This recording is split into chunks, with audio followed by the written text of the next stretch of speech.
그 자리에서 이야기하셔도 되고. 예. 예, 신문하겠습니다. 조병로 증인에게 영등포소 마약 수사 관련해서 사건을 확인해 달라라는 요청을 하신 바가 있습니까? 예, 아니오로 좀 짧게 이야기해 주십시오. 요청하신 바 있습니까? 예, 전화한 적은 있습니다. 전화를 몇 차례 했습니까?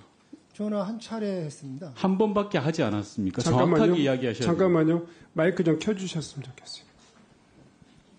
예, 정확하게 이야기하셨는데 한 차례밖에 안 하셨습니까? 그날이요? 10월 5일. 그날이 아니라요. 이번 사건과 관련해서 전화를 어느 정도 했냐라는 말씀을 드리는 10월 겁니다. 5일 날 그때 최초로 5시인가 그때쯤 한 번 했고요. 예. 그 이후로는 전화 안 하셨습니까? 아니요, 그 다음에도 저희 직원들 사이에서 아니, 증인이 전화했는지 안 했는지 한두 번 더 했습니다. 한두 번 더 한 게 아니라 많이 하셨죠. 조병로 증인에게도 묻겠습니다. 오전에 답변을 보니까 저는 좀 황당했습니다. 네. 조병로 증인이 백혜룡 증인에 대해서 전화한 거에 대해서 전혀 문제가 없다라는 식으로 이야기를 하는데요. 사건의 진행 상황에 대해서 확인 문의하는 게 사리에 맞고 합당한 일입니까? 조병로 증인? 예, 아니오로만 답해 주시면 일단 되겠습니다. 국정감사 아니요, 예, 아니오로만 답해 주십시오. 합당한 일입니까? 일단 국정감사 차원에서 아니요, 네, 요청. 조병로 증인 사건의 진행 과정에 대해서 확인하고 문의하는 게 경찰 공무원으로서 합당한 일이냐고 물었습니다. 합당한 일입니까? 일단 답변하세요. 사리에 맞고 합당한 일이냐고요. 국정감사 오전에 차원에서 그렇게 답변하셨잖아요. 전혀 죄가 없다. 난 잘못한 게 없다라고 답변하셨잖아요. 국정감사 차원에서 업무 협조가 왔고 언론 브리핑 내용 중에 세관 직원 언급 여부를 그래서 사리에 맞고 확인해달라는 합당하다. 그런 차원에서 했고 제가 되돌아보면 자, 경찰 소관 그만하시고요. 네. 조지호 청장님께 묻겠습니다. 며칠 전 언론 보도를 보니까 자천승이 아니라 자천을 시킨 거다. 조병로 증인에 대해서 그렇게 말씀하신 바 있죠. 예. 방금 조병로 증인께서 심각한 이야기를 하셨습니다. 국정감사를 핑계를 대면서 기관과 기관 간에 여러 가지 이야기를 할 수 있다라는 식의 이야기를 하는데요. 청탁금지법하고 사건문의 금지제도 위반 사항 아닙니까? 위반입니다. 자, 그런데 경찰의 경무관이라고 하시는 분이 저렇게 답변하는 거 그냥 두고 봅니까? 그리고 저런 부분들에 대해서 아무런 조치를 취하지도 않은 게 이게 말이 됩니까?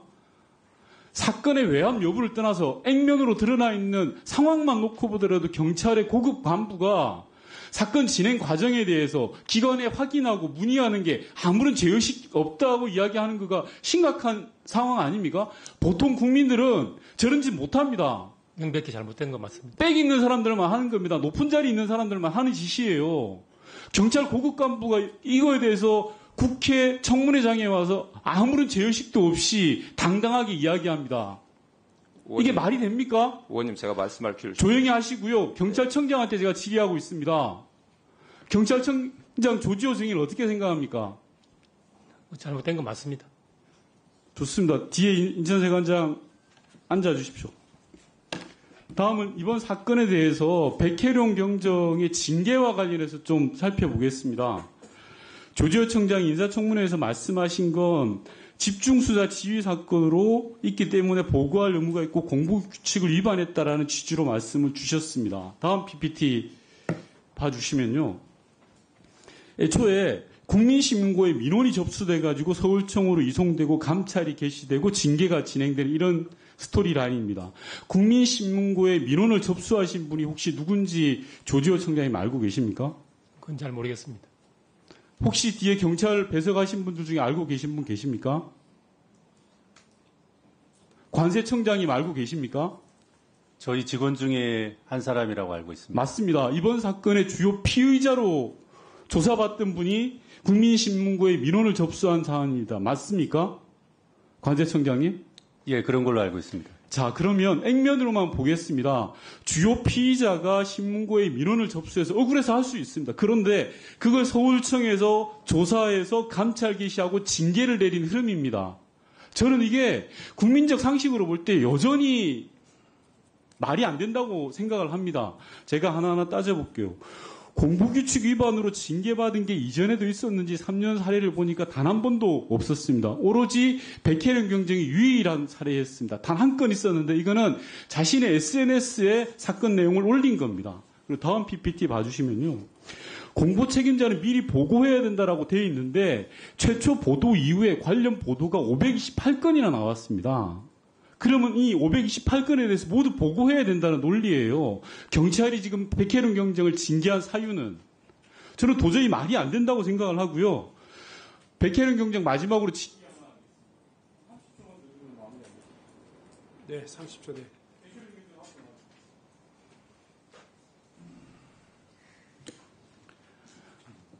수사 외압과 관련해서 이러저러한 여야 간에 여러 가지 이야기가 있을 수 있다고 생각을 합니다. 하지만 열심히 수사를 했고 수사팀을 이끌었던 백경정의 입장에서 보면 너무나 억울하죠.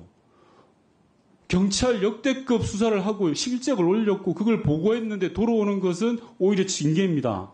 그리고 수사팀은 뿔뿔이 흩어지고 그리고 한 10여일 동안 그 결정적인 순간에 수사를 못했습니다. 그리고 징계를 받아서 지금은 다른 곳으로 수사도 하지 못하고 다른 데로 인사가 나 있는 상황입니다. 하실 말씀 많을 것 같아요. 이 징계와 관련해서 백혜련 경정이 생각할 때 경찰 조직에 대한 느낌 그리고 주변 동료들에 대한 이야기들에 대해서 가감없이 해주시기 바랍니다.